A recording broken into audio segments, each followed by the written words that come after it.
Hi everyone, this is Michael Brook from Rapid Couples Counseling. This video is entitled The Problems Porn Causes in Relationships. Often people come to me and ask about porn and whether or not it's harmful or beneficial to the relationship. And the answer to that question is a very nuanced one. Some people and some couples can use porn in a way that's beneficial for a relationship. For example, they might look at some porn together and go, okay, well, let's try that out. Or I never thought about doing that, so let's have a crack at that.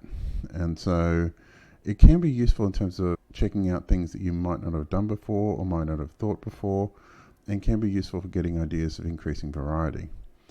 The problem is what tends to happen, and for the most part, men have a problem with porn addiction.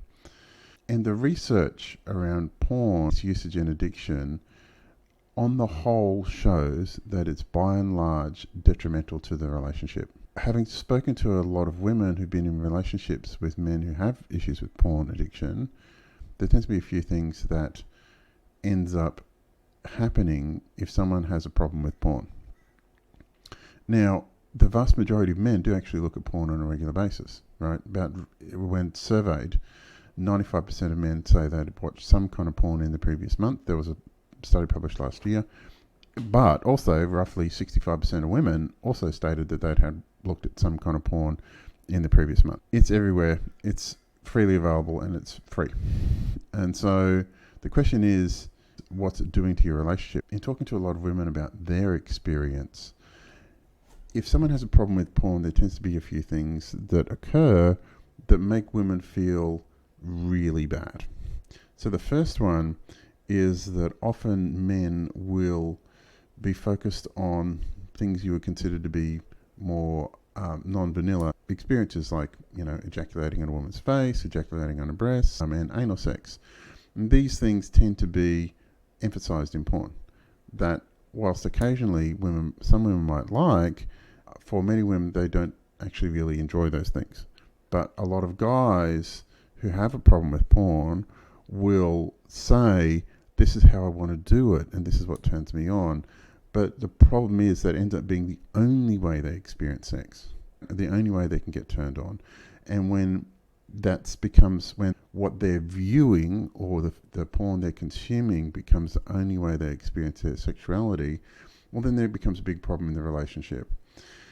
And the reason why is because, for the most part, porn has no interest in women's pleasure. Most of the porn men look at, the porn is only focused on male pleasure, only focused on male ejaculation. Women's orgasm, women's pleasure isn't necessarily what most men will watch in terms of porn. Now, the problem is, if you apply that type of sex or apply that way of having sex to a real life adult woman, she will lose her shit.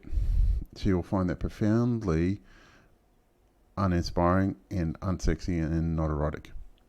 And that's the problem, is the way women want to have sex, the way they desire sex to be intimate, hot, erotic, and playful, isn't really what porn depicts. And so if guys end up watching a stack of porn, all they end up trying to do is replicate the porn they're watching in their head with their real life partner, and the real life partner knows that they're being unwillingly conscripted into a movie that's running inside their partner's head.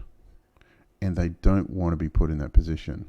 I've heard a number of women say practically exactly that he's running a movie inside his head and he's using me to play the part of the porn actress, and they don't want to do that. The next thing is, often porn will decrease a man's desire for sex with a real life partner, because sex, when you look at a whole heap of porn, becomes a visual thing that you consume. And so it's not something you actually experience in multiple senses. Right? It's not something that you luxuriate in.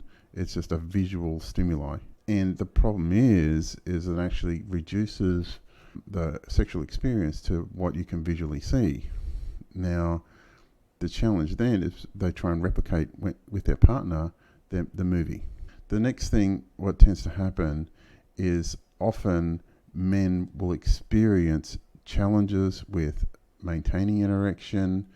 they'll often experience challenges getting an erection, or alternatively, they'll put a lot of pressure on their partner to have sex all the time, to be this human pincushion, because they want to have that constant sexual stimuli all the time. And if a guy has a challenge maintaining an erection, if a guy has a challenge getting an erection, or he feels like she must perform him sexually all the time because that's what porn actresses do, then often she'll go, hang on, this is not good. That can end up culminating in what's called PIDE, porn-induced erectile dysfunction.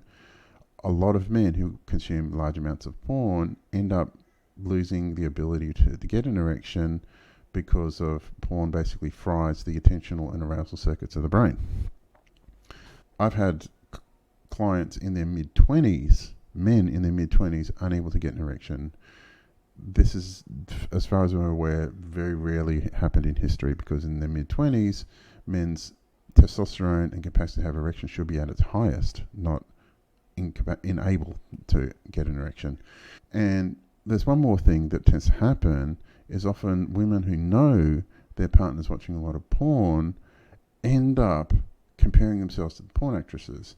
Now, porn actresses are selected for their physical and visual attractiveness. Right? They're not selected for their intelligence. They're selected for their physical and visual attractiveness that is uncommonly attractive. And a lot of real women look at the porn actresses and go, my body isn't like that. And so if that's what turns him on, how can it be turned on with me? Which is a very good question to ask. And then you've got the problem of that. You've got the problem of women constantly comparing themselves to the porn actresses, and then they think they need to behave the way a porn actress does to their partner in order to make their partner want them and desire them.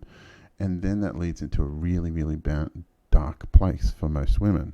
And then sometimes some women will get cosmetic surgery, they'll get lip fillers, they'll put in the fake eyelashes, they'll get boob jobs, they'll get hip jobs, they'll get labiaplasty.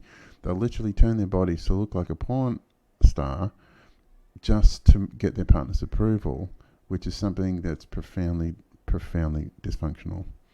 So if your partner has a problem with porn, you need to really carefully consider whether or not you should be in a relationship with them over the longer term. All right? Good relationships are driven by desire for your partner. Good relationships need to have a good sexual relationship, but if your partner's consuming porn excessively, I'm talking, a couple of hours a day, or, an hour a day or more on a regular basis, that tends to be what the science would say as being a dysfunctional amount of consumption. If your partner's watching porn all the time, then you need to actually consider, is this person someone you really want to have in your life? And if they value the relationship more than the porn, you need to be able to go, you need to quit doing porn. You need to quit watching it, right? You need to sort out your porn addiction, because then you can have real connection, real intimacy, and you can have a sex life that's worth wanting, as opposed to the woman being a bit part in the movie the man's running in his head. So I hope this has helped. If you're having a struggle with porn addiction in your relationship, if there is porn addiction in your relationship, you need to get help with that really quickly. Now, I have worked effectively with removing porn addiction for a number of clients using hypnosis and hypnotherapy. That it tends to be very effective, but the person who has that problem has got to want to change. So I hope this has helped. Please give me a call on 0432 681 321 if porn is a challenge in your relationship. And I look forward to making more quality content for you shortly. Please like and subscribe to the channel, and I hope you have a great day. Bye.